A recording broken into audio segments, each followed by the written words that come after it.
Welcome, everyone. So this is the product here with Leah. It's my logo. It's very cool. I didn't do it myself. And when Tanya asked me what to talk about, I said, hey, you know what? The number one thing that I always see, even if you do not know me, this might sound a little bit confusing, it's always about growth. What is growth? If you have 10 people in a room, there's 12 opinions, but everybody's afraid of really asking, like, what is it actually? And what has it to do with product management? Because some of you think, rightfully so, that it belongs to product management and some do not. So when I was giving this kind of title, I did not expect it to be the final title, but it turned out to be the final title because I was busy and lazy. So I just had to roll with it. So if we take the title of this presentation, what is growth product management in 2024? Then we have a couple of interesting things about it. First, I thought, is this talk about product management in 2024? But I kind of already threw the word growth in there, and they probably already printed the signal, so you know what, I'm going to bring it back, but maybe in brackets. So in order to kind of understand what I'm talking about today, we have to define a couple of words in this. And I always start my presentations the same. I always try to define, what is she talking about? So let's talk about product management. What is product management? What product management is, if I would kind of, become very blasé and I try to pretend that I know what I'm talking about, then I would say something like this. As product managers, we're building with our teams parts or solutions which address specific needs of customers in a commercial setting. And these solutions need to be good, but also relevant enough. This would land on a cup of tea that says Agile at the bottom, right? But as we've heard from Tanya, Agile is dead. And sounds super cool, right? So yeah, that could be already the end of the presentation. So what is product management, right? But the reality is that product management is defined by this guy, Gary. Now, if you followed me, you know that I have made people's lives miserable that are called Gary that are working in sales. Why did I do this? First of all, Gary has promises, and you can see it on his finger. What does Gary do? Gary starts to promise things that you did not build yet to customers that you don't have yet. And it's going to pretend that if you don't do it, everything is going to die. The company goes under, you lose a job, he loses his job, everything is bad. Gary does this because Gary has an incentivization plan that his boss has given him, probably also your boss. If you're the CEO, sorry, that's your fault. And he does what he's being told to. And in the back, we have the product and support people who are extremely miserable because they have to deal with whatever Gary is pointing at and what he's doing. And Gary is defining product management in 2024 quite a lot. I don't want to get in too much into detail with Gary. People love Gary, but we're going to talk a little bit about Gary. Okay. So what has Gary to do with all of this? Let's see a more realistic description of what product management is for people. I made a thread yesterday on Reddit, and I asked, so hey, what is product management for you? Well, first of all, as product managers, we're building something that Gary from sales wants. I'm not sure why, but I'm building something. I'm unclear what I build is actually good enough, but Gary wants it. I have too much shit to do. Excuse me, I hope it's okay that I swear. Can you not? Okay, very good. I'm sorry, it's going to get worse from here on. Everything sucks. That's product management, right? And everybody in the room went just like, except the people from sales like, yeah, and? Tough shit, I have a tough job. So let's go back to this. So what is growth product management? We've defined now what product management is. I don't want to bore you with this. So this was the appetizer, but now we're going to talk about growth. And I want to spend some minutes on this one. What is growth? And what does it have to do with product management? So what is growth? The typical way in how you introduce growth into an organization, I'm going to start a little bit weird. I'm going to tell you how to integrate it before I tell you what it is. Just stick with me. The first thing that you usually see is that someone is coming in and is saying like, we need to measure outcomes. I need outcomes from you, Leah. I cannot have the features anymore. And you're like, oh, that sounds great because everybody's talking about this. Let's just do this, right? So we start to have outcomes in our organization. An outcome could be, I want to bring 100,000 MQLs with a very cool meme that I'm going to post on LinkedIn. That would be an outcome. Whether it's a good outcome is another question, but marketing, sales, and product is starting to kind of notice that people want to have predictability. Specifically, if you're in a growing company, people will ask you to define outcomes rather than features. So far, so good. And then we create eventually a growth team that still nobody knows what they're exactly doing, and then we have a head of growth. And the CEO usually has this funny question, we have a growth team now. I do not know exactly what they do. I give them all the other crap that product doesn't want to do, but they need engineers, and then marketing doesn't have a clue anyways, and sales doesn't do anything except phone calls off. So where do I put this? That's one of the questions. So where does this belong in an organization? Now, I cannot give you the answer, but I can tell you my preference. So if we're talking about growth, what we usually talk about is a function that exists in your company very often now inside of product or underneath it. Now, why is this important? This is gaining in popularity in most companies that I am working with, and I will tell you who I am in a second. It's very collaborative because a product team and a growth team are usually having the same structures. They have designers, they have product managers, they have engineers. I still didn't tell you what they do, right? So that's the funny part. But I'm telling you what they are. They might be limited to monetization influence over sitting in sales, because if you're not with sales, then you're against sales. Right? You know this. You're either with us or against us. It's just what it is. I'm sorry, is there anyone here from sales, by the way? Anyone? I can take their side. You're not called Gary, though. Okay. And it works really great with tiger teams due to the same level. So this is the pitch that I give to C-levels. You're a CEO, you're very important, this is where you put it, this is what you do. And I still haven't told you what it actually does. So let's talk about what it isn't. Because there's a lot of people probably in the room and also listening on LinkedIn, hi LinkedIn, that would say like growth and marketing, it's kind of the same, right? It's not really different. It's just like the letters are different, but it's not really different, right? Like it's the same thing. The problem is that growth marketing, like the term itself, is also not helping, right? Because growth marketing is an actual thing, but we're not talking about this either. So let me just show you now what I'm actually talking about. So what is growth in an organization? Let's assume most of the companies that we have here today and that you are working in are constructed in some kind of way that reflects this. First part is we make a promise. This promise is defined by and with marketing. Of course, makes sense. What do we promise? This is our acquisition. The second part is the product. The product is trying to deliver on this promise. The closer these two are, the easier it gets to monetize the thing. If you have Gary, that's why he's in brackets, just like being passive aggressive here, because not everybody has sales, then we are monetizing it, right? So like what we want from it. Promise, fulfilling the promise, monetizing it. Makes a lot of sense, right? We have a full product. Except you don't. You're missing one important step here. And this is where growth is starting to gain a lot of traction. If you've noticed, very cheekily, I started to blend in some percentages in there in the middle. There's no one in your company that takes care between the transition from customers coming in and then experiencing the product, from customers experiencing the product then to be monetized. So what am I talking about? I'm talking about growth is commonly in between, and it's optimizing these pathways between what we promise, what we deliver to the customer, and how much we charge for it. So what am I talking about? I'm talking about connecting users as efficient with product value as we can. Efficient. This is about efficiency. You all going to have to make much more pictures because this slide is going to expand a little bit more. So for instance, it's about sign-up flows.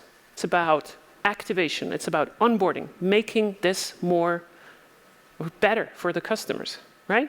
Because product doesn't really do that. Marketing doesn't really do that. So a typical outcome of a growth team would be improve the amount of percentages of people going from A to B, from free to trial, trial to pro, that kind of thing. Just as a very basic example. And marketing cannot handle that. Now you can make a picture. Now it's done, I swear. Okay, marketing cannot handle that. Why can marketing not handle that? Who in here is from marketing? I'm so sorry now. Okay, so let's assume this is your house. You've built this house. This is your product. This is the product that you have offered. It's a great house. If you're going into it, you feel like $1 million. It's the best house that you have ever built in your career. Everybody should be in it. And marketing is bringing all these people. Look at all these people, how funny they look. I told ChatGPT to create people made out of money, and this is what it came up with. and you ask marketing, hey, how can they enter the house that doesn't have a door? Then they're going to make you a really nice campaign that says, please enter through the window. It's fine. We don't need a door because we do not have engineers that can build a door because we're a marketing team. But we're going to optimize the people that are getting into the window. And that's a problem, as you would agree. Sorry for all the marketing people. I still love you. We still need you, right? So this is okay. So growth is a lot about making these paths. So bringing people, creating the doorway without changing the actual house, making it easy to get into, making sure that the people that are coming in are also the ones that are supposed to be in there. And if we're now contrasting this with product management, classically, we're thinking about two things. As you all know, we should have product market fit first before we sell it.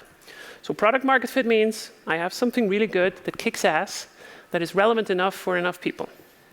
And then on the right-hand side, after you have this, we are doing some kind of distribution, so we try to distribute it to people. And you have a couple of choices in how you do this. You can do this with product-led growth. You can do it with product-led sales.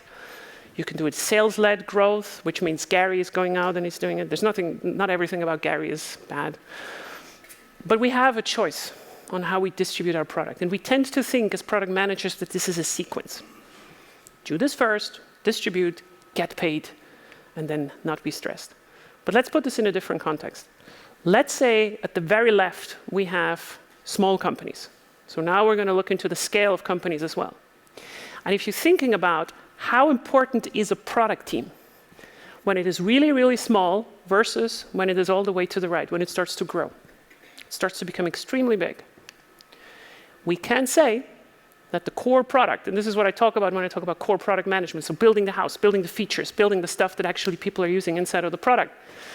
You can slightly tell, you people over there, you can't because you're sitting at a really weird angle, is that this bar is getting a little bit thinner.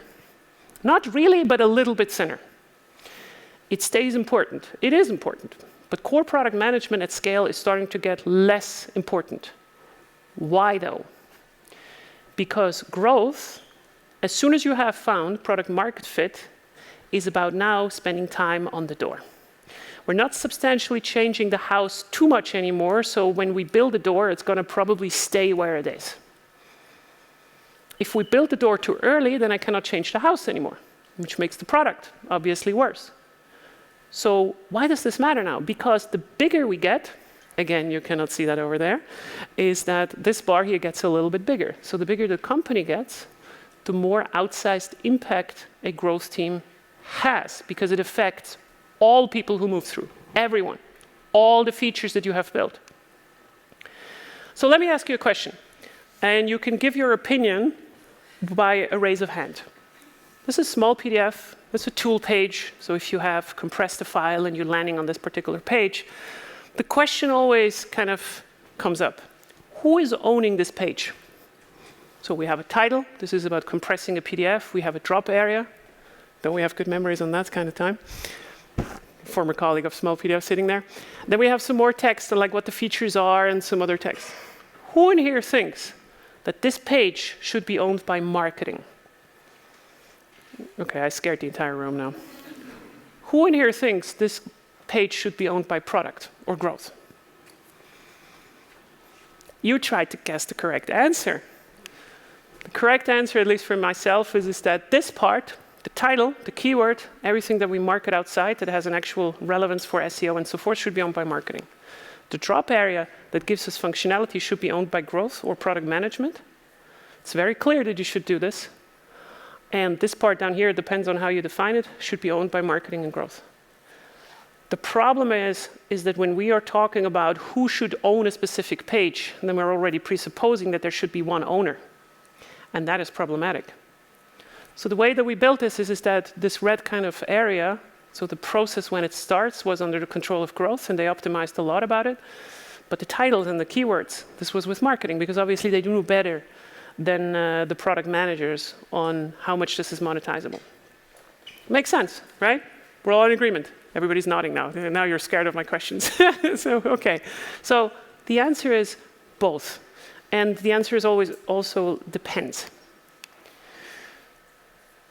So let's now redefine again what product management in this aspect of growth actually is. As growth product managers, we optimize the path to value for our customers and our business. We have an outsized impact on all other teams as a result of that.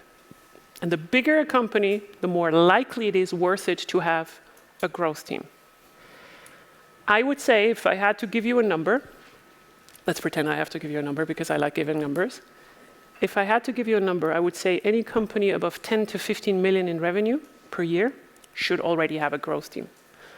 I spoke in the last 3 weeks to 3 companies that have more than 100 million per year, and they do not have a growth team.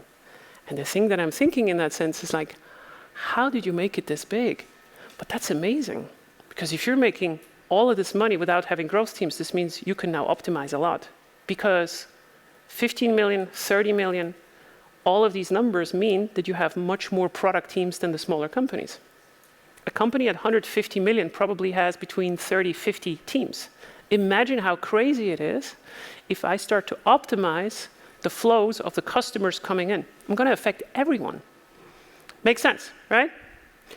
Cool. So let's now talk about these growth responsibilities. It's one of my favorite slides because it shows you that I'm extremely important because I have a pyramid in it. I always make this joke. Some people have heard it now 5 times, some have not at all. So if we think about the market, we can think about it in this way. We have some kind of enterprise segment, very few people, very difficult, very Gary. And what we do usually is we're selling over sales. It makes sense, right? They have a lot of money, they have a lot of questions, they're very, very annoying. So we're doing this with sales-led growth. In the middle, we have product-led sales, which is a combination between product-led growth and sales-led growth. And product-led growth is like the self-serve movement where we talk about, hey, like you should self-serve your value and so forth. So depending into which segment that you're selling, there is a motion that makes more sense. The problem is, I sometimes do not know which one of these motions is the best before I actually build it. But how can I know how valuable my product is if I do not know anything about these things? If I'm a product manager that still does not know what these terms actually mean, that is problematic. So I'm trying to make a case here. And the case is that you cannot just like sit inside of your house and just hope to build a little bit of a house if you do not know who's coming in afterwards and how the pathways there should also be built. So let me give you some examples. So for instance, when we talk about product-led sales, which is like this combined motion where we take a little bit of both, we talk about identifying products or like qualified accounts, so how company accounts are reacting and using our product inside, and then we try to flag them to sales. And we say, Gary, look at this deal, they love our product, you just need to call them. And then Gary does not get shouted at because they know that they already love our product. There's a difference, right? We can do this as a product team. The second thing, for example, would be to balance packaging between sales and product, because one of the things that you always hear is when you do product-led growth, it's like, yeah, but I don't want to sell our $50,000 package deal for $50 a month. It's always a little bit difficult conversation to have when Gary's in the room, right? Because we're telling him that he's going to earn less. So growth teams traditionally also are part of this discussion where we talk about like, what do we charge for what? Another thing is that we need to separate prospects into the right level. As much as I love small individuals that have one-people companies, you do not belong into a call with a salesperson. You just shouldn't. So we should design our products for those that do self-serve, and then on the end, the bigger accounts should go to a salesperson, and so forth and so forth. Just stick with me. So on the product-led growth side, what we do is we have usually highly optimized onboarding flows, right? So like everything is geared towards self-serve. We're mastering the quantified view around smaller accounts. We had so much data to play with on small PDF. It was really amazing. Like after 10 hours, you knew already that the experiment that you launched is absolute shit and statistically significant shit, excuse me. And that's really cool. But so you learn how to deal with quantitative data. What you do not learn is the things that we have to also know as product managers and growth product managers when we talk about sales-led growth. We have to start to provide better interactive demos for the salespeople to actually show our product to our prospects. It's called interactive demos, a very exciting thing. I'm going to talk about this next time. But we also need to know how to connect this qualitative low data stuff, so opinions from Gary, from prospect 1, 2, 3, 4, 5, 6, and in some kind of way make it meaningful. There's a lot of people who are working in these environments where we just do not know how to verify these opinions. Because everybody on LinkedIn is talking about, oh yeah, you have to run an A/B experimentation, and then you have 3 million data points. And then you just look at it, and it's like, I have 10 prospects somewhere. How am I supposed to verify this? So this is important. And now all of you are probably going to go, oh my Lord, why do we have to take care of this? Are you joking? Yeah, exactly, totally. So you might ask yourself, like, why do I have to deal with this? Well, first of all, I'm saying that as a product manager or product managers, you have to all do a little bit of what growth does, all of you, even if you just build inside of the house. And the other problem is that you are the only people in the room, in product, that understand and have access to this product data together with your engineers and your designers. So you're the only ones that are even equipped to do any of the stuff that I just told you, because if you do not have data, you cannot do any of it. Marketing can only look at the surface. So I already told you this. Marketers usually do not have engineers. It's not that they don't like engineers, they just never managed engineers. So therefore, all the changes that they will do is on the sign and not the actual door. Does that make sense? No matter how good you design the design, no matter how good you design the sign, you will always have to go into the window because you cannot change the door. Sales doesn't care. I'm so glad that no one from sales is here. Okay. And we need product data for all of it. All the things that I just told you before. Okay. So let's go back. Do you want to take a screenshot of this one? Let me just go back. See, this is service. Okay. So let's go forward. There's another word in here that I didn't define for you yet, so far. And that's the word 2024. So what is 2024 looking like? What is our market environment looking like? And what has that to do with anything, Leah? Well, let me put it this way. AI, so all these productivity tools, low interest rates, which means a difficult job market. I have a lot of applicants for jobs that I did not have a lot of applicants before, qualified ones too. And an over-commoditized market will blur the lines between product and growth. Sounds, again, amazing on a cup that says agile is dead. So let's talk about the first part first. What does it mean? What does AI really have as an effect for us as product managers or product management in a company?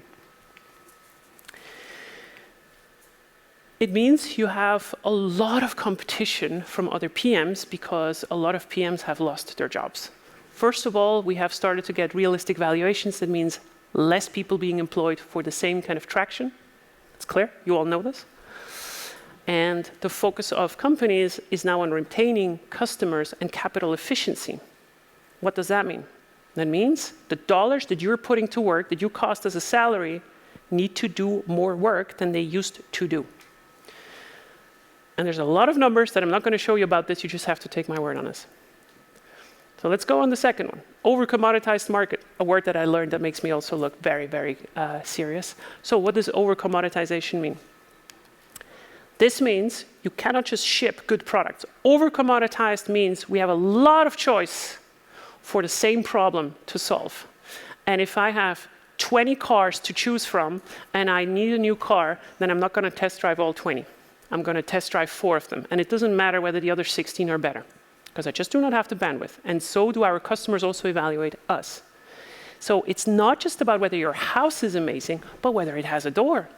If it's the only house, maybe it matters whether you can get into the window or not and so forth. Who in here has used Salesforce ever in their life? I'm very sorry for you. But Salesforce back in the days, horrible interface, absolute crap to deal with, but it did a very, very important thing. It solved classical sales problems. Salesforce, as it looked back then, would not sell today a single dollar. Okay, I mean, it's not selling dollars, but you get the point, right? Because there was no choice. Salesforce was really the only thing for these companies to do so. But if you have a choice, and we do have a choice because of AI, it's easier to produce a lot of solutions for the same kind of problems. Then this trial period, how easy it is to try and also understand what your product offers, is becoming more important. So I hope you're with me still. The question is now, so what should I do in product now, in 2024? That's all nice, right? So you just did the doomer thing. Let me introduce myself. My name is Leah Tharin. I am a B2B growth advisor. Now you know what growth means for scale-ups, like Notion Capital, which is a fund, North One Paddle, and so forth. I don't want to bore you with this.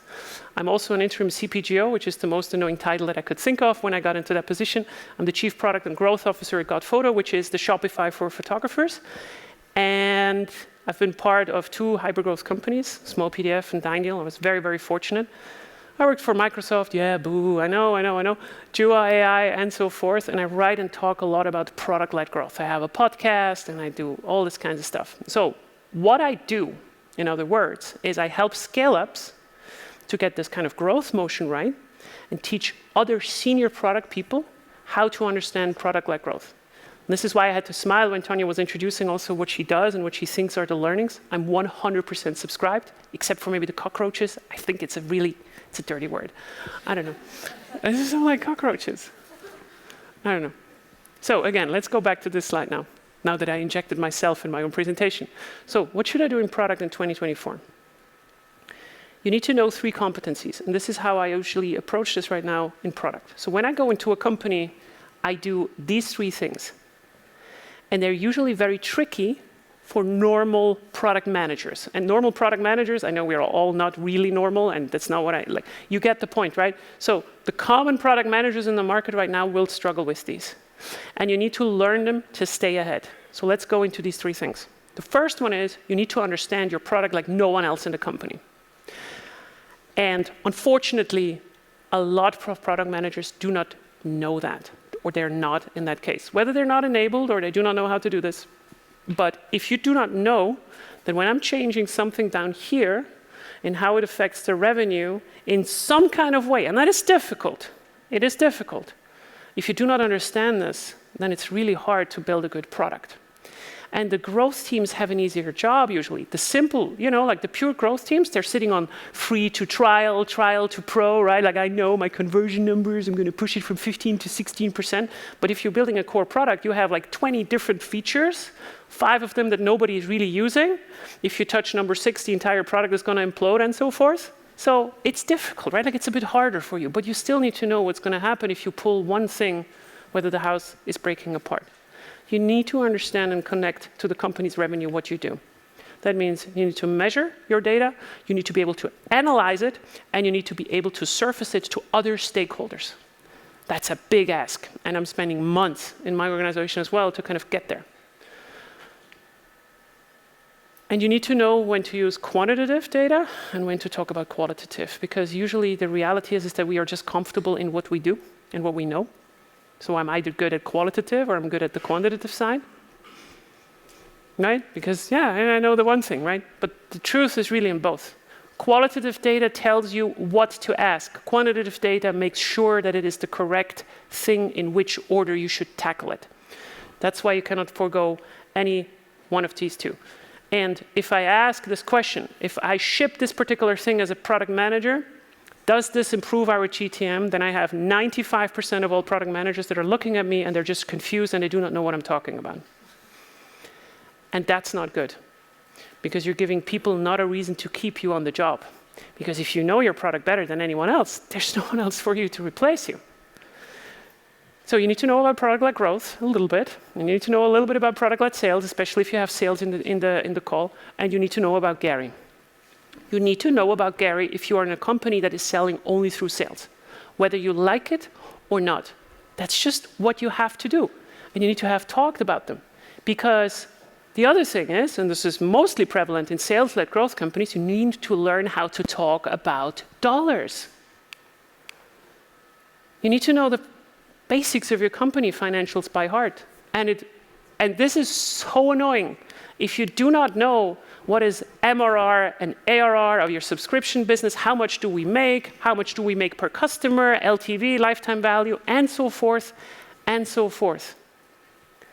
Imagine for a second with me that you are one of these product managers that knows what's going on in the company and how it connects to what you're building. And imagine you know what's up, and you are talking and you're saying cool sounding sentences that are sounding like we can adopt up to 500 customers over there in the next 2 years, driving 2 million ARR and reduce churn by 2% per year with this particular feature, including the research, including the data, and you sound already super, super cool. And I'm sitting there, and Gary is coming from the side and is giving me a business case that says, hey, dear CPO, can I have this feature, please? Thanks, Gary from sales. And Gary can fuck right off. That's the reason why you have to do it. That's why we need to be able to talk about dollars, because Gary is hired to talk about dollars, and he can do it better than you. And that means his stuff is going to land more likely in the backlog than yours. That's why. That was good, right? Okay, so the third thing is we have to start simple. That's an advice that I always give. Please start simple. So all of this stuff that I just told you, I know it's really, really hard. But please, please start simple. Giving you a couple of examples on an example company like Small PDF, like whatever results that you're looking at, it starts with understanding what your users are doing inside of your product. And at the very, very least, you should know when is a customer ready to go. This would be the setup moment. Then we have an aha moment. When did they actually experience our particular product? Can we measure it? Do we have a eureka moment where people are going like, oh, I need to share this on TikTok, or I need to tell this other guy at this other dinner that we're going to have tomorrow, and so forth. Like, when do our customers develop a habit, and so forth? If you do not have these signals and you do not measure them, how do you know what people are doing in your product? And you can do this all the way up to the account level. So I don't want to bore you with the details.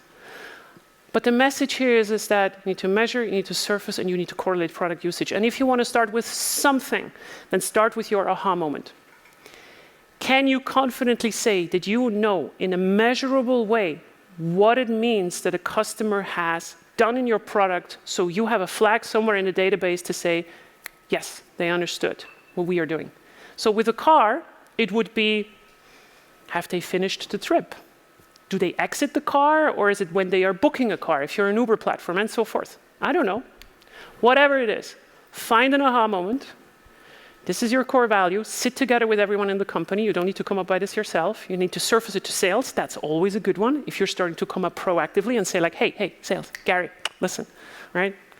Look at all these nice deals that I have for you. And then if Gary starts to notice that they convert better than the other stuff that he's doing, where he's getting screamed at all the time, then you have a friend in Gary. And it's good to have Gary as a friend, because then we can correlate it to the revenue. We can compare, out of that many people that have reached the aha moment, we make so many dollars, right? And now I have a correlation between each other.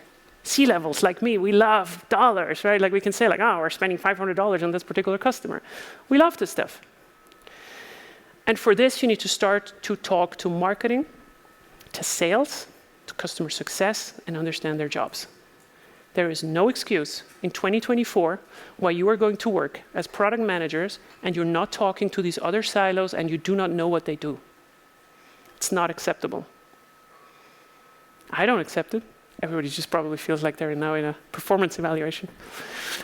So I do not accept this anymore. So when I see proposals for projects, like what are you going to do in the next quarter, from every product team, I want to make sure that they have thought about this. Does this have an impact on sales? Does it have an impact on marketing? Does it affect anyone? And why did you think about it? And it's not about to find reasons for your stuff that you want to build. It's just that you are the only person who can really holistically think about this stuff. And it's such a good position to be in. Because in the end, this is my most chaotic moment that I've ever brought. Like, this is my canvas, right? It really is about understanding how your machine works. That's what this is about. You need to guess less and you need to know more. Whatever it looks like, whether our customers are jumping from this side to the other side, whether they're running through the middle, and so forth, you should be the people who have the most clue about this. Because in the end, this is about showing value and not talking about it. I'm really sorry for being so self-promotional. I also included a 30% voucher in here for the next PLG cohort. I normally do not do this. People who have seen me speak know that I don't do this normally. But it is important that you learn about this. And I think the best entrance into this area of growth, product management, is really to learn about product-led growth. Because self-serving, understanding how trials work, freemiums, and so forth, is a really, really, really good thing.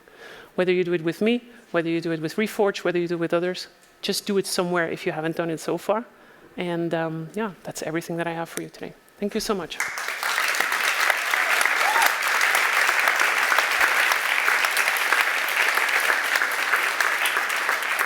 Did I go too short or too long? I wasn't sure. You're perfect. Oh, thank you.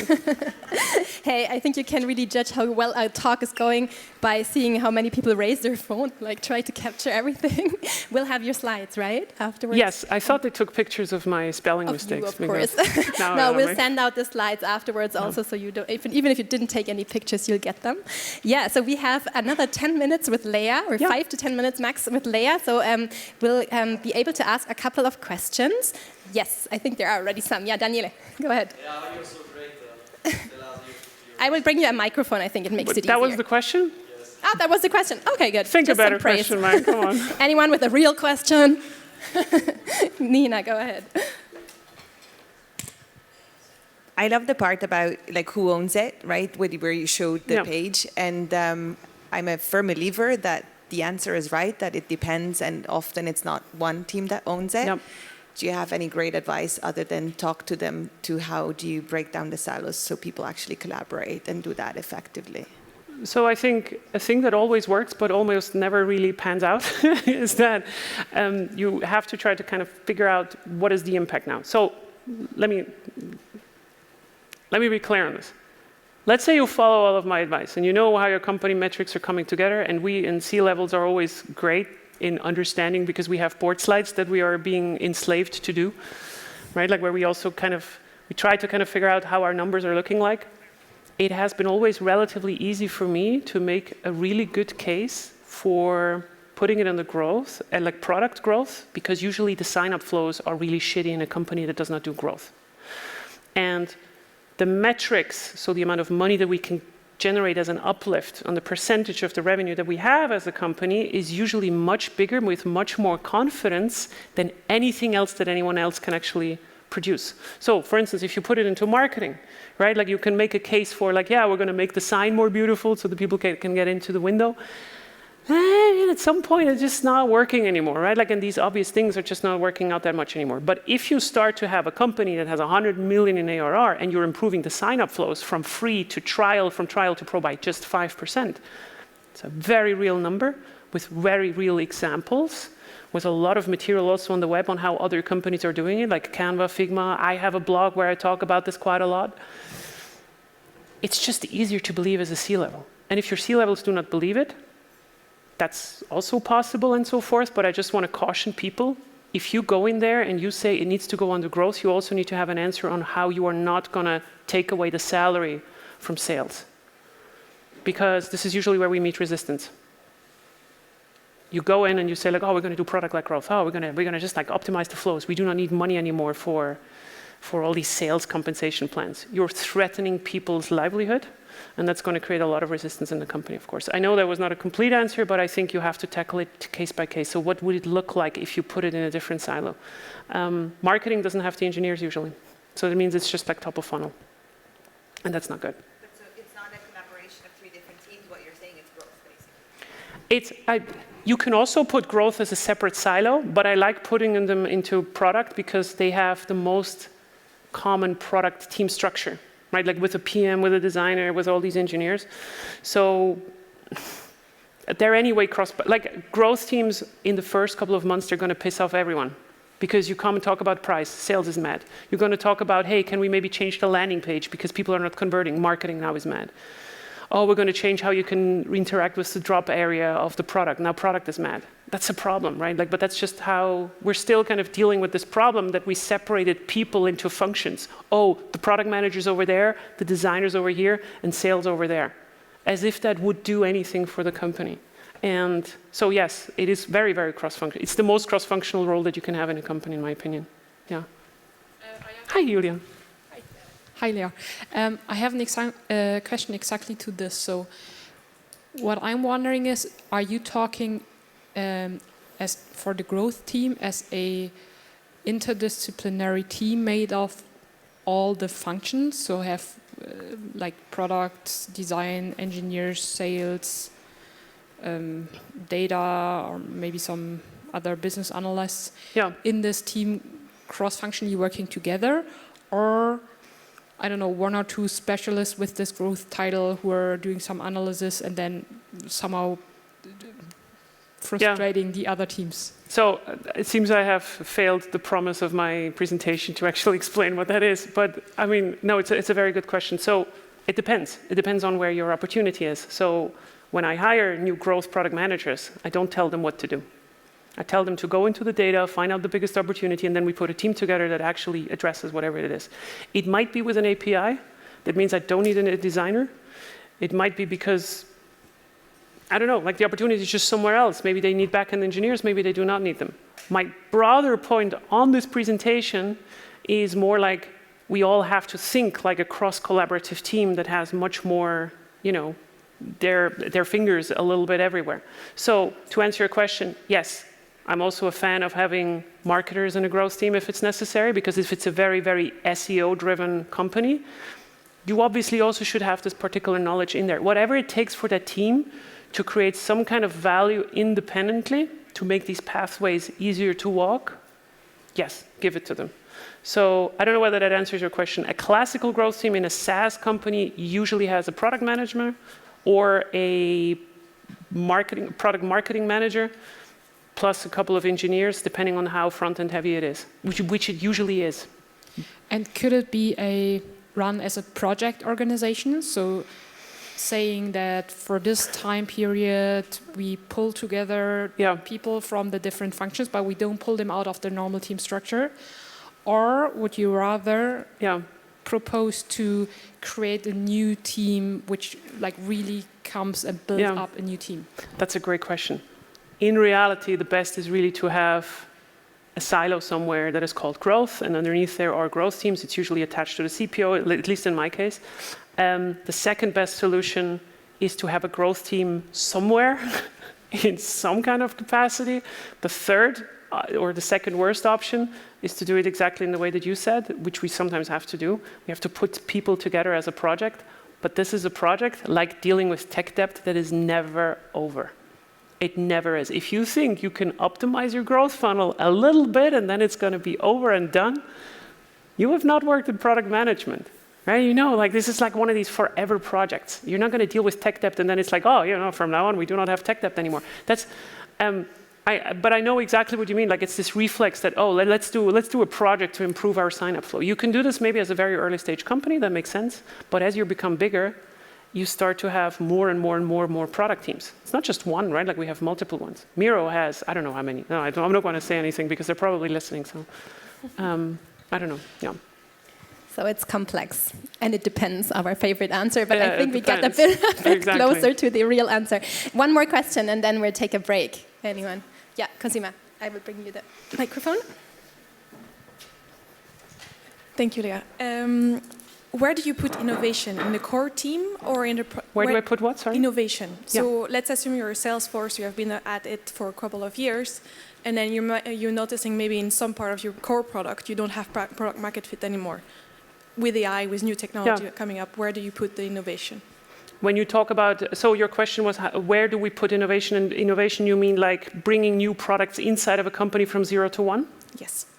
It's a very good question. I think you should still structure it sort of the same, but because it is something new, you do not have existing data that you can cross-match it against. That usually means, to your question now, Julia, that the product manager that is leading whatever that innovation is, or like this innovative bet, that they're very, very, very strong on the qualitative side, but also the business side. Why?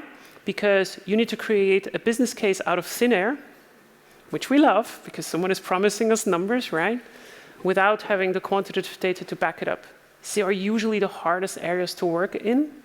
And what we usually try to do as product managers, we call this PMF expansion. So this is like product market fit expansion. This is what we call this, is we try to fundamentally either change the product. So like, you know, instead of just having a house with one floor, we have now 2 floors. Or we change the market of the same product, but we keep the product the same. And the reason we do this is that we're trying to limit the negative impact of getting something wrong, because then you still kind of know what was the reason for it. So for instance, if you take your product and you start to bring it into a new market, it might be that the exact same product just does not work because the culture in that market is different. But then you know it's not about the product, it's the market, it's the product market fit. Whereas if you change the product in a market you have already been, then you know that it is because you changed the product that so many things have changed. Does that make sense? This was a bit of a word salad. What I'm basically saying is that you need to know how to do A/B experimentation without having enough historical data. So contain it and yeah, but still with product, of course. Yeah. Dankeschön.